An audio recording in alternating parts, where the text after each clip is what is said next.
Hi, this is Dr. Lisa Olson, physician and founder of Smart Weight Loss Coaching. I'd like to briefly say thank you so much to our regular listeners who follow the show and tune in every week. My team and I are incredibly grateful that you take the time to listen in and also to share our show with those you care about. Truly, thank you. Also, if you're serious about wanting to lose weight, I'd love to see you increase your engagement with our podcast workbook. The workbook goes along with episodes number 1 through 50 and propels you to take action to create habits that will help you lose weight and transform your health. It's available through our website at smartweightlosscoaching.com.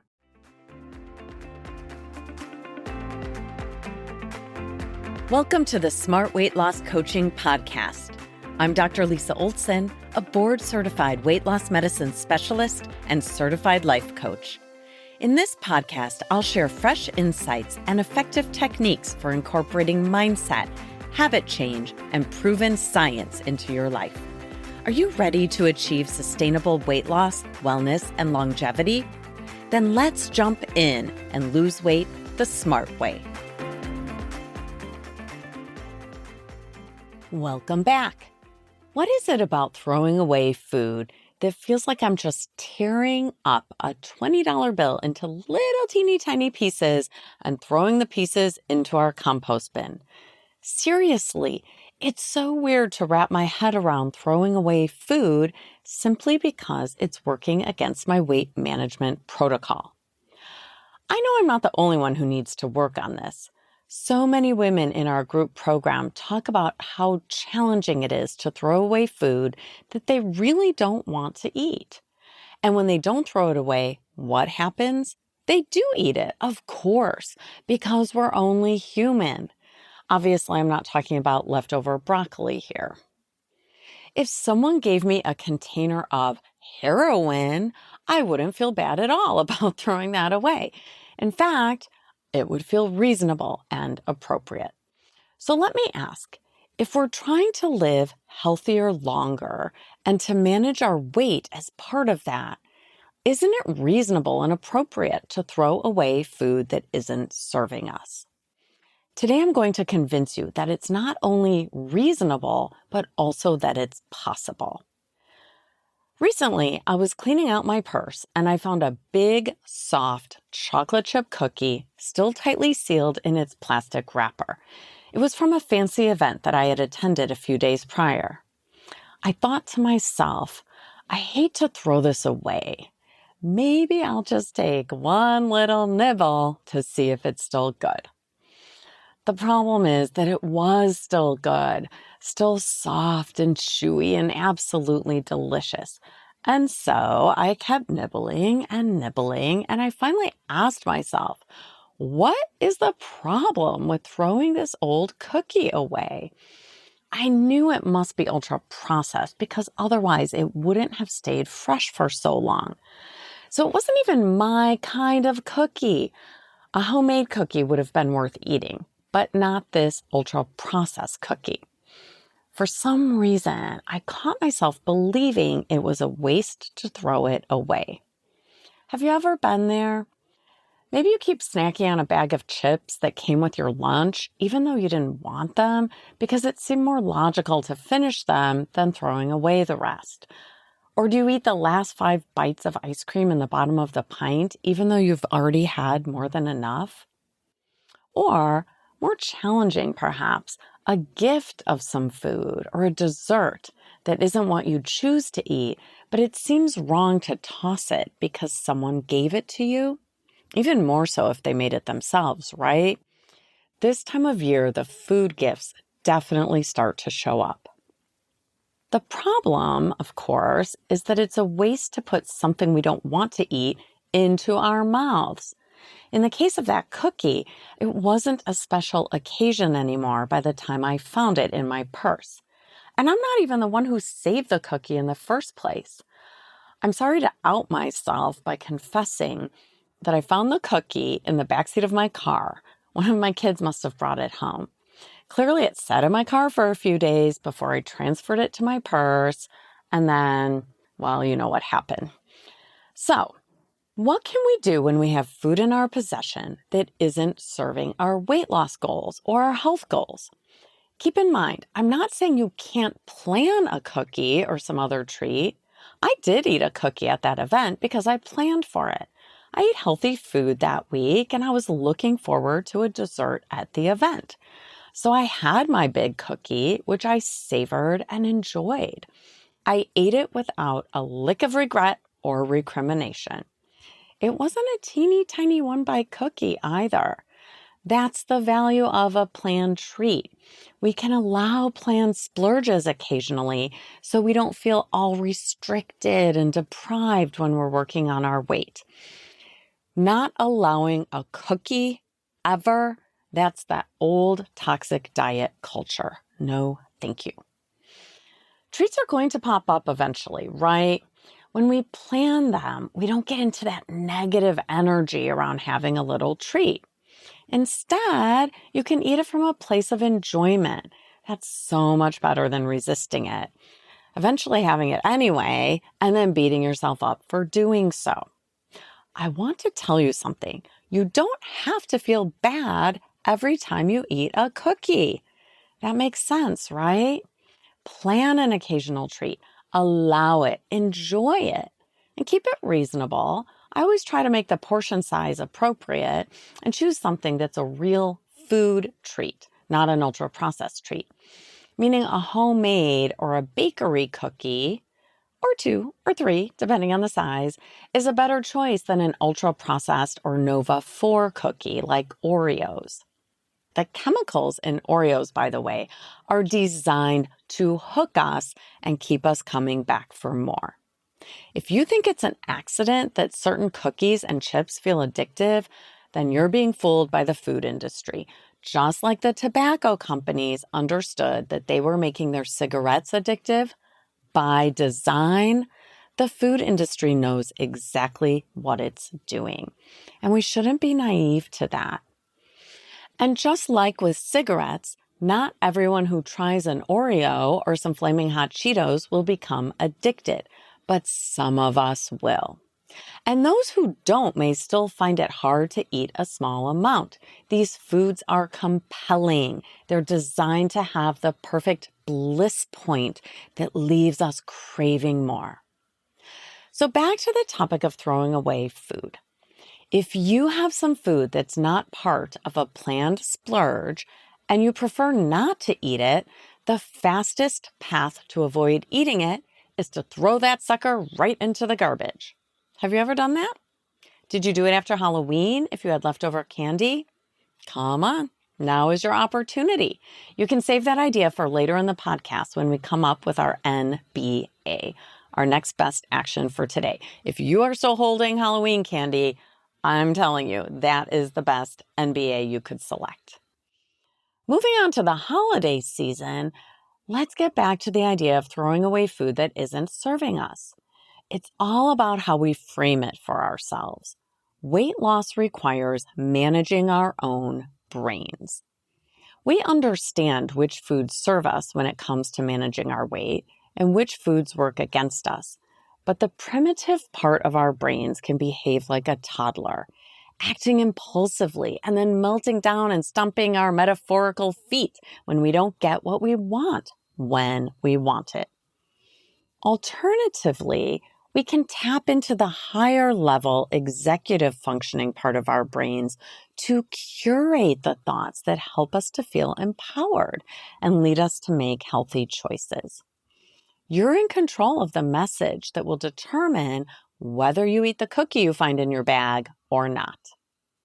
I'm going to stick with cookies today as my example. So for those of you who are salty, crunchy, savory snackers, as always, please substitute in your own tempting food example. Let's say someone brought a bunch of cookies with white chocolate chips to my house as a holiday treat. This is a good example for me because I love cookies, but I don't enjoy white chocolate all that much. It's generally not worth it for me to have white chocolate as my splurge. When I splurge, I want to enjoy it thoroughly. So what are my options here? Historically, I might simply let the white chocolate chip cookie sit And eventually over time, if there was nothing else sweet in the house, I'd start nibbling on them. That's doubly true if I see them, right? We all know visual food cues are compelling. Leave cookies in a cookie jar on the counter, and it's tough to walk past those day after day. The longer the cookies sit out, the more decision fatigue I get from coaching myself not to eat them. And so I'm likely to pop them in my mouth at some point, simply giving up the battle. Another option is to give the white chocolate chip cookies away. Listen, if they're homemade cookies, that probably feels like the nice thing to do, as opposed to throwing them out. But often, you're simply passing your dilemma onto someone else. I hear that all of the time from teachers and from people who work in an office setting. This time of year, the shared space is filled with candy and other treats that people don't want to keep at home. The problem is, no one wants them at work either. So maybe it's not the nice thing to pass it along after all. In my experience, teachers are thrilled to get a fruit platter for the teacher's lounge over another plate of tempting cookies. So, if you've decided you don't want to eat the cookies and you're not going to give them away to someone who will be faced with the same dilemma, it's time to ponder throwing them away. This takes coaching. We have to decide how we want to feel about it and then choose thoughts that generate that feeling. Here's an example. If I want to feel like a jerk for throwing away the cookies someone gave me, I could choose a thought like this. I would die if anyone knew how wasteful and rude I was being by throwing away these cookies. When I think that thought, I do feel wasteful and rude. I feel like a jerk. Instead, I could choose a thought like this. I know they didn't understand how hard I've been working to manage my weight and my health. These cookies are actually working against my goals. It's okay to do what I want with these cookies now. And what I want is not to have a battle in my kitchen all week. It's okay to throw them out. Here's another way to frame it.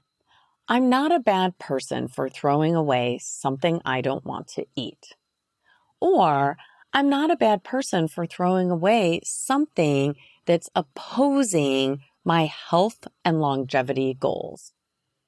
To tap into my earlier example, I would not feel bad if someone gave me a bunch of heroin as a present and I threw that away. I'm allowed to decide what I put in my body, and I'm deciding heroin is not for me. Suddenly, I feel a little compassionate toward myself, and it feels reasonable to simply toss what I would never want to have. I bet you'll agree that this process is a lot easier when we consider Oreos instead of homemade cookies. Kraft Foods doesn't care if you throw away their cookies. They just want you to buy them.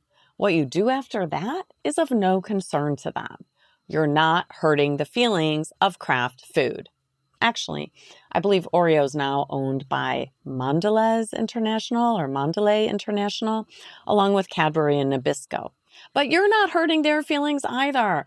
Just throw that stuff away. Now that we've decided it's fair game to throw away food that isn't serving us, and we've chosen a thought that helps us to feel compassionate about that decision, there's still the act of doing it. Why is that so hard? I really don't know. When my kids were little and my mom babysat them while I was at work, I would ask her to go through our pantry periodically and throw away not only anything that was expired, but also anything that was sitting there creating food drama for me. Toss the candy, toss the chips, toss the cookies. Bye-bye. Thank you. I don't miss the food drama. I really appreciated my mom helping me with that. I'm not solely in charge of my own pantry or freezer these days. My husband buys treats and my kids do too. Sometimes they buy treats for me, or they say they're for me, treats I don't even want. Or actually, it's more accurate to say I both want them and I don't want them, which is fine. That's human and completely normal when we're trying to healthy up what we eat for weight loss or longevity. It's okay to both want something and not want something. Nothing's wrong with you when you feel that way. So lots of people bring treats into the house, but no one throws anything away except for me. So here's what I do. I made up a silly little saying every time I throw away ultra-processed foods that I don't want in my home. Imagine me picking up a half-empty container of ice cream that I no longer want to eat. I simply say, I'm throwing away diabetes. That might not resonate for you, but for me, that's very helpful because my blood sugar has been inching up slowly over the years. Maybe for you, it's something else. I'm throwing away plus-size clothing, or I'm throwing away knee arthritis. Come up with something that you can say to yourself whenever you make the choice to toss some food that's not serving you. When the weather's nice, I usually walk that food out the back door, through the fence, down the alley, and behind our garage to our garbage can. There's something really fun and definitive about marching the food out there, opening the lid, throwing away the diabetes-inducing ice cream, slamming down the lid, and donning a self-satisfied smile that says, I did that. Yes, I did. I threw away that ice cream. As you know from my cookie in the purse example, I don't always nail it. But that's the thing. We don't have to always nail it. This process of managing our minds takes time and practice, and it's definitely okay not to be perfect. Successive approximations toward a goal. Let's just make a little progress. Let's practice. I know you've been thinking about something in your home that would be better placed in the alley garbage can than in your stomach. That's your NBA for today, your next best action. I invite you to choose your thought about it. Make sure your thought makes you feel empowered or confident or determined. And then toss that baby right into the garbage. You've got this. Thanks so much for listening. If you'd like more support during your smart weight loss journey, check out our group coaching program at smartweightlosscoaching.com. Until next time, stay well and stay smart.